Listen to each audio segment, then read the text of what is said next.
दोस्तों, पुरु वंश में जन्मे उसी नगर देश के राजा शिवी बड़े ही परोपकारी और धर्मात्मा थे। परम दानवीर राजा शिवी के द्वार से कभी कोई खाली हाथ नहीं जाता था।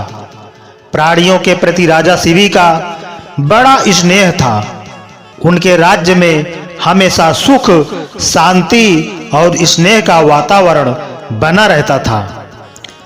ईश्वर भक्त राजा शिवी की चर्चा स्वर्गलोक तक होती थी। देवताओं के मुख से राजा शिवी की इस प्रसिद्धि के बारे में सुनकर इंद्र और अग्नि को विश्वास नहीं होता था। अतः उन्होंने उसी नरेश की परीक्षा करने की ठानी और एक युक्त निकाली। अग्नि ने कबूतर का रूप धारण किया और इंद्र ने एक बाज का रूप धारण किया।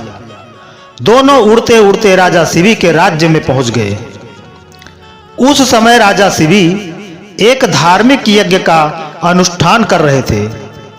कबूतर उड़ते उड़ते आर्तनाद करता हुआ राजा शिवी की गोद में आ गिरा और मनुष्य की भाषा में बोला, राजन, मैं आपकी शरण आया हूं, मेरी रक्षा कीजिए। थोड़ी ही देर में कबूतर के पीछे पीछे बाज भी वहां आ पहुंचा और बोला, राजन, निसंदेह आप धर्मात्मा और परोपकारी राजा हैं।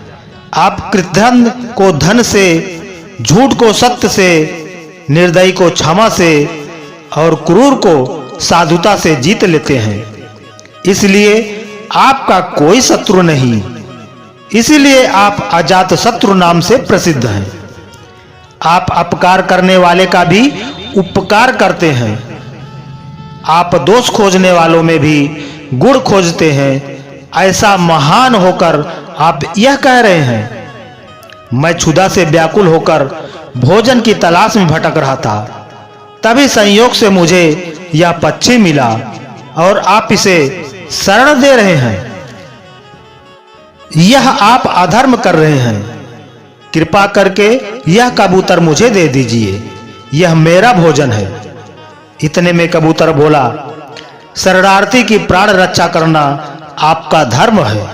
अतः आप इस बाज की बात कभी मत मानिए। यह दुष्ट बाज मुझे मार डालेगा। दोनों की बात सुनकर राजा शिवी बाज से बोले, हे बाज, यह कबूतर तुम्हारे भय से भयभीत होकर मेरी शरण आया है। अतः यह मेरा शरणार्थी है। मैं अपनी शरण आए शरणार्थी का त्याग कैसे कर सकता हूं? जो मनुष्य भय, लोभ, ईर्ष्या, लज्जा या द्वेष से शरणागत की रक्षा नहीं करते या उसे त्याग देते हैं, उन्हें ब्रह्म हत्या के समान पाप लगता है।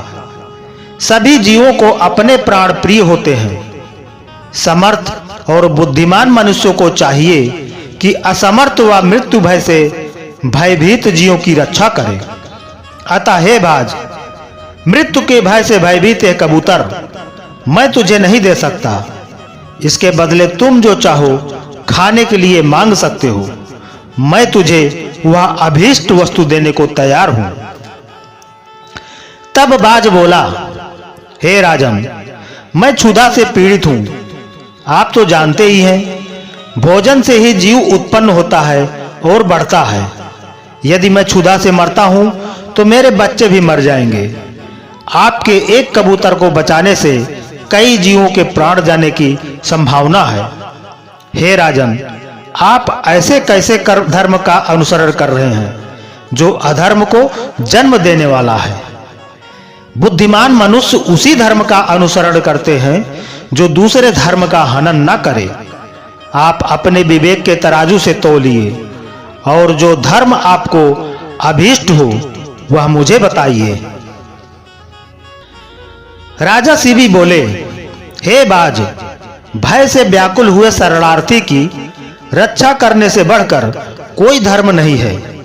जो मनुष्य दया और करुणा से द्रवित होकर जीवों को अभयदान देता है, वह देह के छूटने पर सभी प्रकार के भय से मुक्त हो जाता है।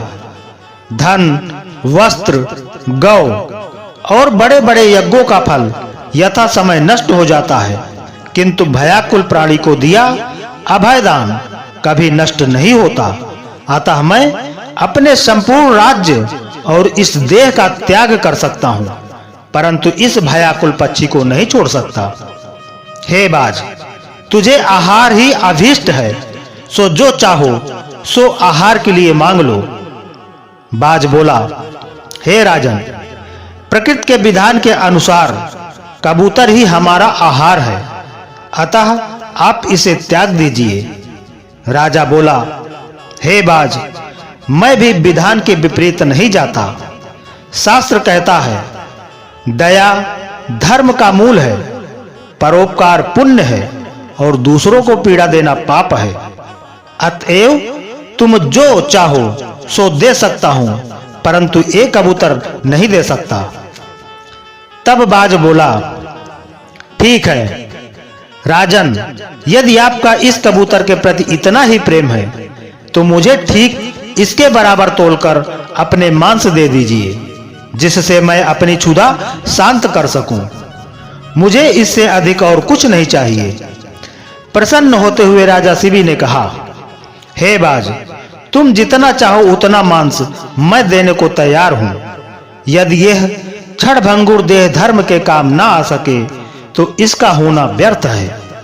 यह कहकर राजा ने तराजू मंगवाया और उसके एक पलड़े में कबूतर को बिठा दिया और दूसरे पलड़े में वह अपना मांस काटकर रखने लगे। लेकिन कबूतर का पलड़ा जहां का तहां ही रहा। तब अंत में राजा शिवी स्वयं उस पलड़े में बैठ गए और बोले, हे बाज, ए लो, मैं तुम्हारा आहार तुम्हारे सामने बैठा हूं। इतने में आकाश से पुष्प वर्षा होने लगी, मृदंग बजने लगे। स्वयं भगवान अपने भक्त के इस अपूर्व त्याग को देखकर प्रसन्न हो रहे थे। यह देखकर राजा शिवी विस्मय से सोचने लगे कि इस सब का क्या कारण हो सकता है। इतने में वह दोनों पक्षी अंतर्ध्यान हो गए और अपने असली रूप में प्रकट हो गए। इंद्र ने कहा, हे राजन, आपके जैसा धर्म परायण और त्यागी मैंने कभी नहीं देखा। मैं इंद्र हूं जो बाज बना था और ये अग्निदेव हैं जो कबूतर बने थे। हम दोनों तुम्हारे त्याग की परीक्षा लेने आए थे। हे राजन, ऐसे मनुष्य बिरले ही होते हैं जो दूसरे के उपकार के लिए अपने प्राणों का भी मोह न करे। ऐसा मनुष्य उस लोक को जाता है जहां से फिर लौटना नहीं पड़ता है। अपना पेट पालने के लिए तो पशु भी जीते हैं, किंतु अभिनंदनीय तो वही मनुष्य है जो दूसरों के हित के लिए जीता है। इतना कहकर इंद्र और अग्निदेव स्वर्ग को चले गए। राजा शिवी ने अपना यज्ञ पूरा किया और कई वर्षों तक पृथ्वी का राज्य भोगने के बाद परम पद को प्राप्त हुए। तो दोस्तों, आज की ये हमारी कहानी आपको अच्छी लगी हो तो इसे लाइक करें, शेयर करें और इसी तरह की कहानी सुनने के लिए हमारे चैनल को सब्सक्राइब करें। धन्यवाद।